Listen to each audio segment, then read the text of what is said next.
you know the drill. Go ahead.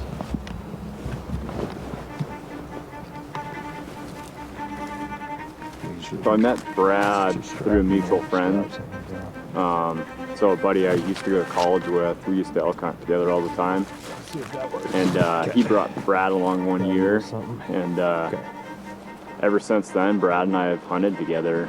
It's just worked out really well because Brad's just, he's got his shit together.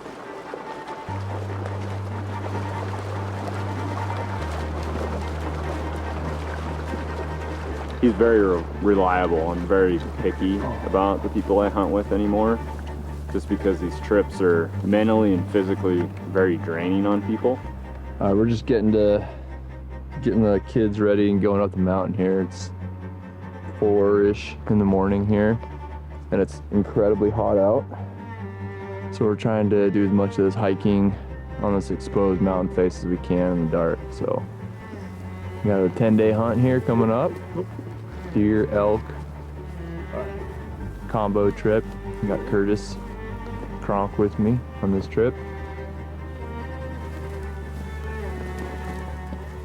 I think we all share a similar mindset when it comes to hunting and getting further into the backcountry than most people are willing to go, and working a little harder than most people are willing to work.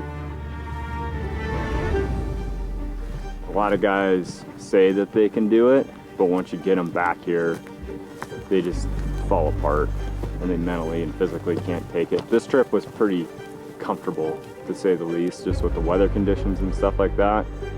But I've definitely been on some other trips with Brad over the years that are not comfortable, and he just keeps going and he's always there to help out. And we're just having some llama drama, which is pretty standard. I feel like on a hike this big, we're probably going to gain a total of like 5,000 feet in elevation. And we're almost 4 grand into it. And I've been hiking for, what, 3 hours? So we got one that's on strike. But we untied them. Llamas don't like being left alone. So untied them and left him back there, but usually they come running when they get away from the other llamas, but he's not, which is not a good sign. I think the experiences that Brad and I have had together over the years, you know, we've had some kind of rodeos and some hard times in the backcountry before. You know, like I remember a time we were in Idaho and I might have, you know, shot a elk way back in the backcountry in a deep, deep hole, and I think we were about 13 miles from the truck. And I might have not picked the best route to take the llamas in, and it was a disaster going in there. You know, Brad knew I kind of made a bad choice of the route I chose to go get the elk. In the moment, he wasn't yelling at me or mad at me. He was just like focused on the problem of like, we gotta solve this problem to get to this elk and figure it out, and then get it out, and then I'll give Charlie some shit about what he did.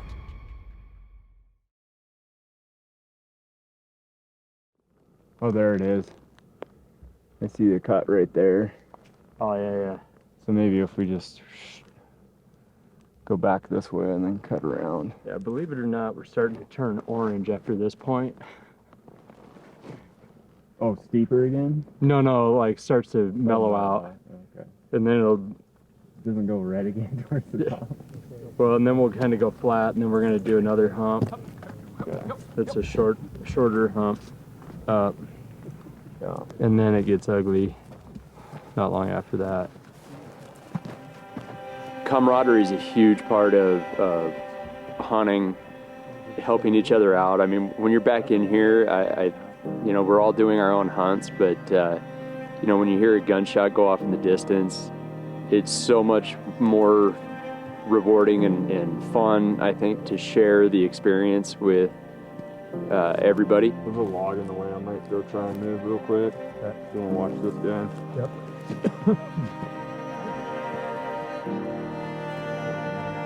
Yeah, it's not. It's like intermittent right there. Yeah, but this isn't terrible right here. Yeah. And then once we get up top, we're just flying.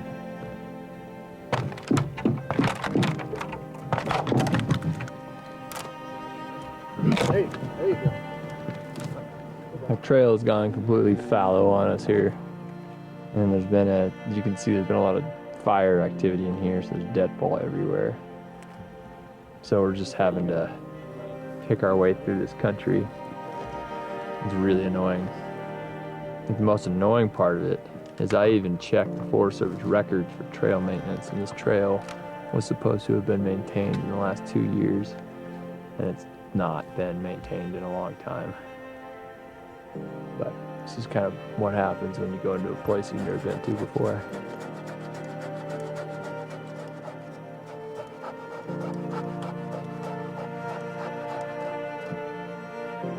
Want a break?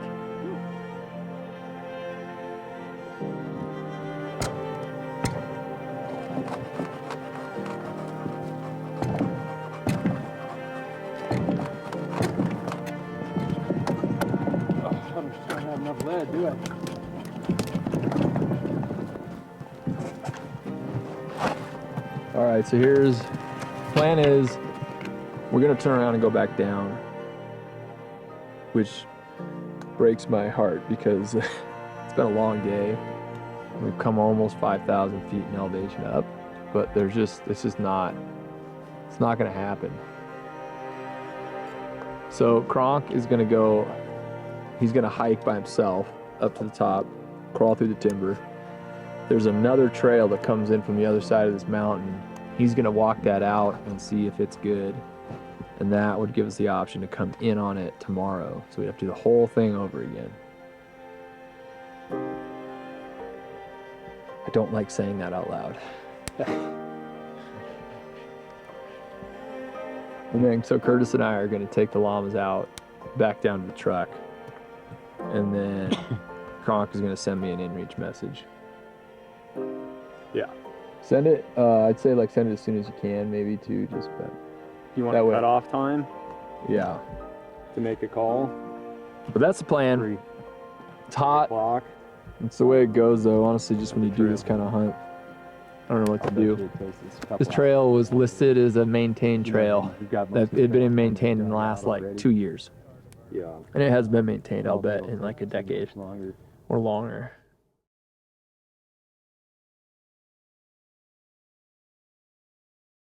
It's our second morning. We ended up coming out and moving to a new trailhead. So drove several miles away. We're just getting the kids packed up here, and we're gonna pack into camp, another camp, our second spot here in just a minute. So hopefully this one turns out a little bit better than our first attempt. Just watching Kurtis and Charlie struggle to get the llamas packed up. All right, let's get going. Tag in, yeah, there you go. Okay. All right. Put the rabbit through the hole. And your llama walked away already. That's how. Like that, right? Here, let me show you like this. Ready? Yeah. So you go, oop. Okay, So, that's twist. Yeah. Twist. And then underneath or Yep, over and top. Go over the top. Okay. Like that. So it should look like that when you do it. Okay. So twist, twist, then like that. I'm so proud of you. Oh. son. I'm really proud of Charlie right here. Thanks, Never Dad. too, you're never too old to learn something new. Try. You have to reteach me every year, though.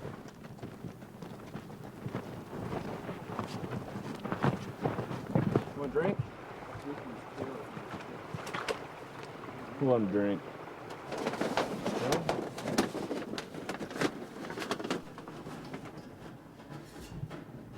All night.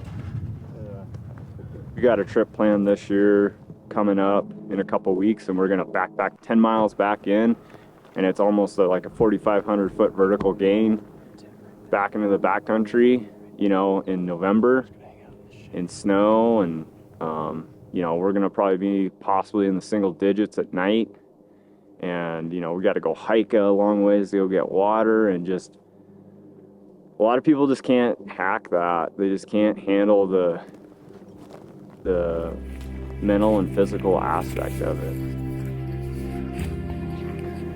That group of trees right there. Down low, like kind of rocky. Oh, okay. Right above that draw right there.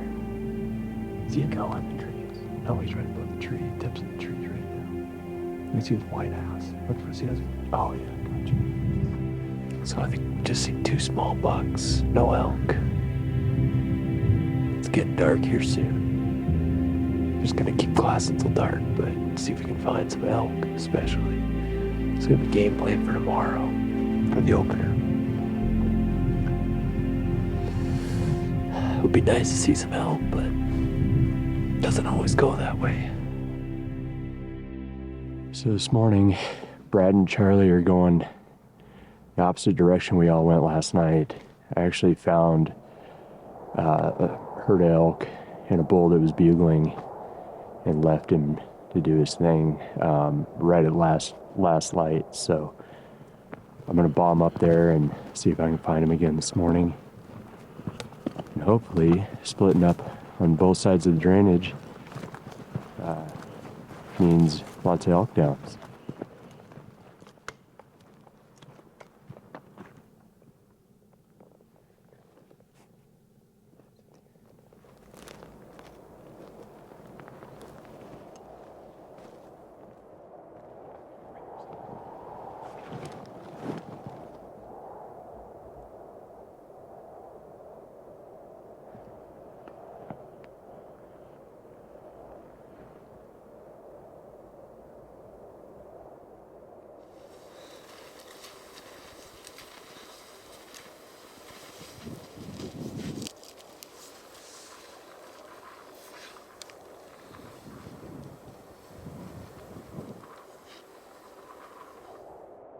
Deer, no elk. They're reporting just yet. The sun's just starting to come up and light up the hills, so hopefully we'll see some here soon.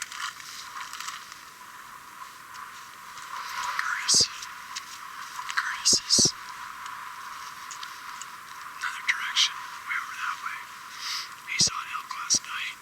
Hopefully he finds it again this morning. With some cows.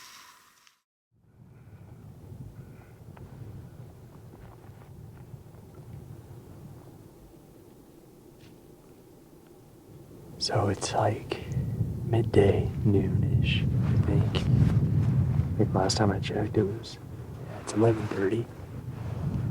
And I'm starting to feel pretty confident that we're sitting right above these elk that we were on this morning.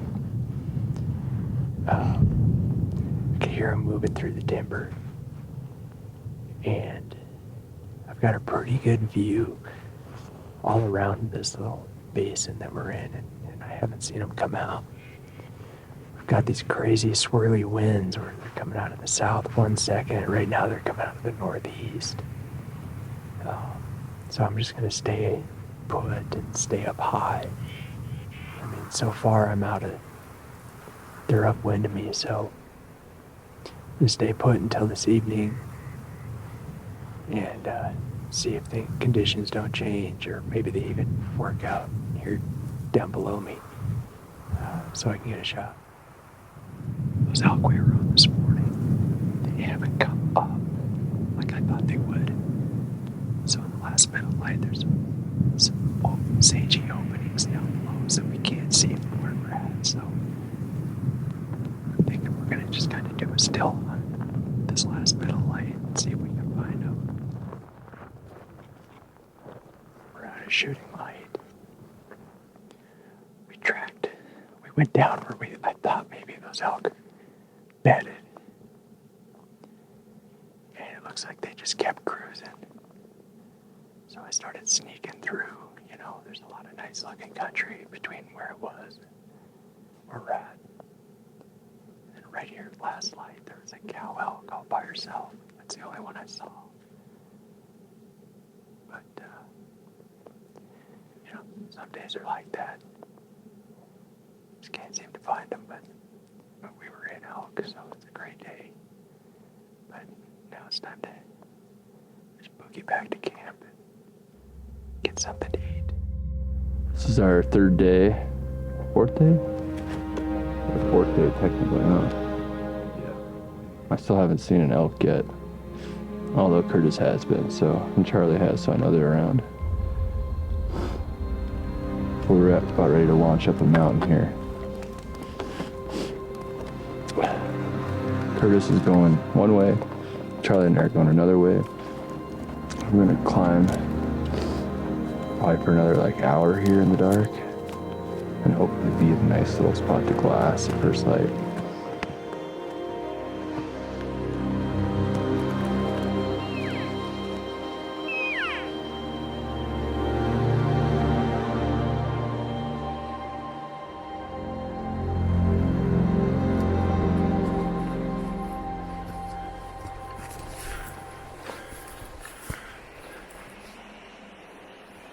So we met up with Brad and Charlie, and they had seen some elk earlier, and they decided they wanted to cruise across this ridge back behind me, and we know there was some elk in there.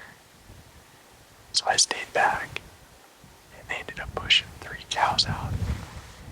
They're eventually going to swing back around, and then we're going to kind of fan out for the evening hunt is the plan right now. I haven't heard any gunshots over there, so maybe they're still stalking in on elk. I hope they are. Got like 4 cows, 4 or 5 cows, 4 or 5 cows. I see 3 right now, but 3? I've been just looking at that bull. I thought I saw another one. 3 to 4 cows, maybe 5, and a small bull on the other side of this giant drainage. I think when Cronk and I were in our 20s, we would have just packed up our shit right now and started walking out there. That's a long ways away, though. We're already... You know, I would have, and you guys would have been like, God damn it, Cronk. I think that's like I mean, it's certainly doable within daylight hours today, but just barely. Well, I don't know. I bet you get over there quicker than you think. Yeah, maybe 2.5 hours.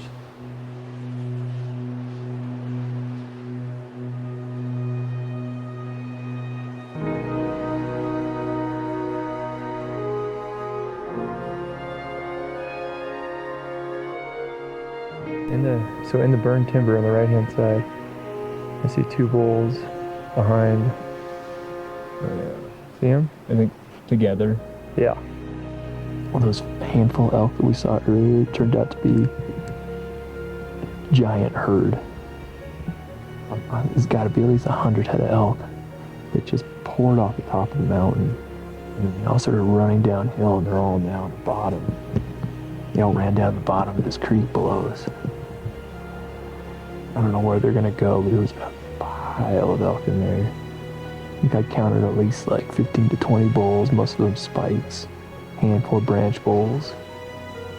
And there's still more elk piling off the top now. They're like lagging behind the rest of the herd. It's crazy. So these elk, they dropped down the bottom and they started wrapping around the hill. We didn't expect them to. I just looked down there real quick to make sure they didn't do it. They're all coming across this kind of sparse timber, this low open slope, scattered slope. And so, with the whole herd coming across like this, we just don't know what they're gonna do. They're kind of being unusually moving around this time of day. We're gonna slide down here a little ways, kind of see what they do, and go from there. But we just don't know what we got going on for now. We'll get more this again.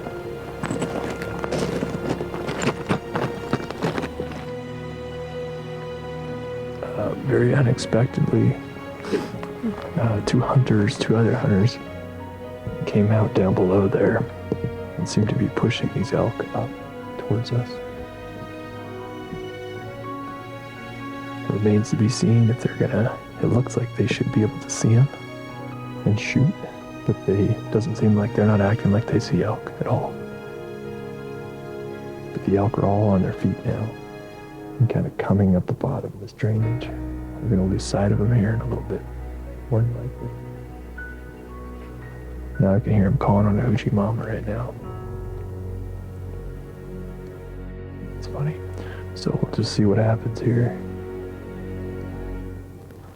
Could play to our advantage potentially.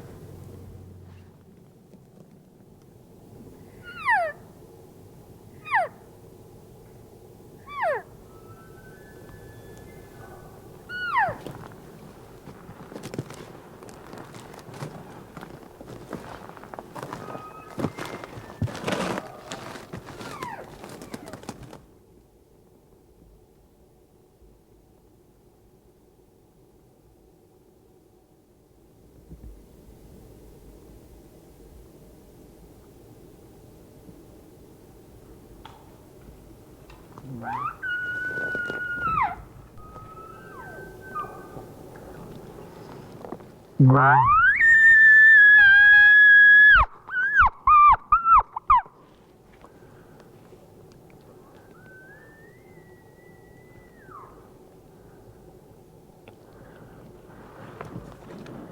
came across the top. Those elk got bumped out of the bottom. They ran up on top. We thought it was another hunter bugling up on top. The bull started bugling. We worked our way into him. I saw multiple spikes, and then finally, towards the end, I could see the bull, but he was mixed in with the cows, and he never stopped. So he kind of came running down here. Brad got him to stop again. I was hoping to get in position for a shot, but I couldn't get one. Then they started running down this hill, and I figured they'd be going into an opening, so I could maybe get a shot, but it's, as you can see here, it's just dark timber. So it sounds like they're wrapping around the hill. Hopefully Brad gets over here and we can get back on him.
I would have had my fingers in my ears there. Yeah! Oh, crocodile! Oh, that's a nice bull, man. Oh, I think he's dead. He's dead. That's a better bull than I thought. There were two bulls. Oh, fuck. I wonder if there's the other one, where the other one went. Do you want to wait a minute? Yeah.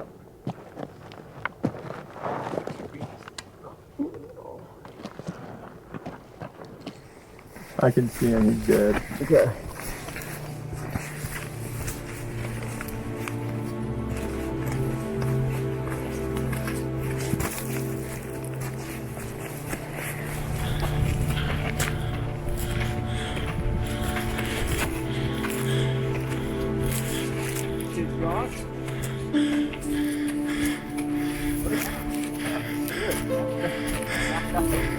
Great bull. Fuck yeah. Damn. I think that's big. I don't know that. Maybe that was one I saw. Oh, yes. It's a great bull. 6x5? I didn't think he was this big when I started shooting. I just saw the tines.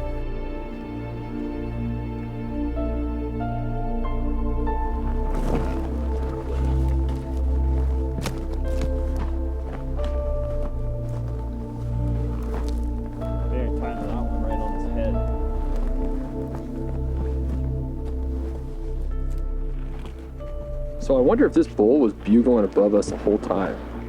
And we thought it was a hunter. Yeah.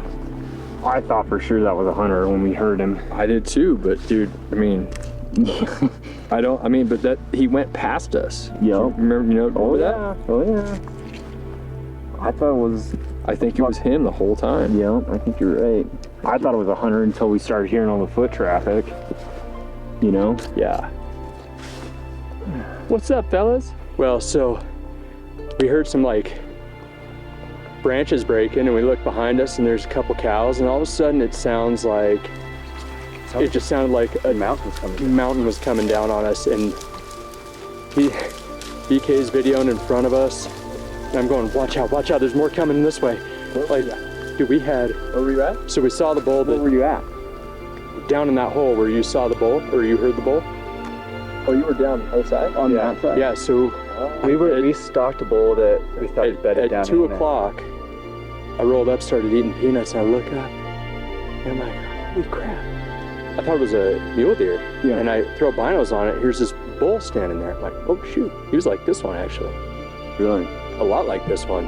And anyway, so we make a plan, pick up our yard sail, make a big pull. We get in where I marked him on the waypoint, and then we hear, like, out in the distance, we hear twigs, branches breaking. And I thought, well, maybe he heard us or something when we were sneaking in, or I don't know.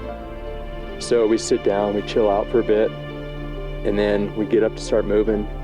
We see you guys trucking out the ridge.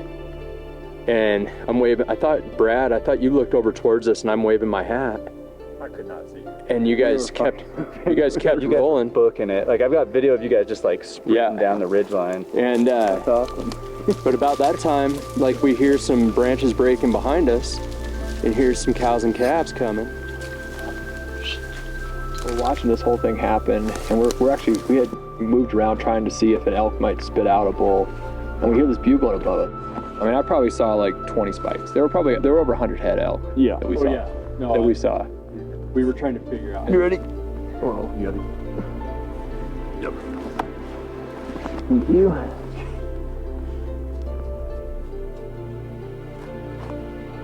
Push down, please. Okay.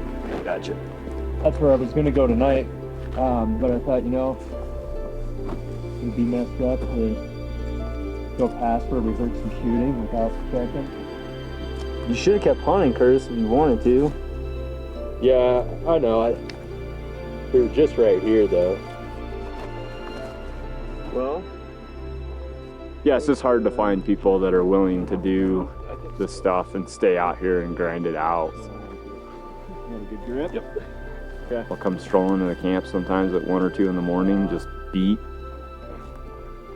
There's times where I'm just like, what am I doing out here? A lot of times once we kill something, we're dealing with it by ourselves. I mean, this elk is the first elk I've had help with in, I think, 5 or 6 years that I've had somebody help me work up. Otherwise, it's always been by myself.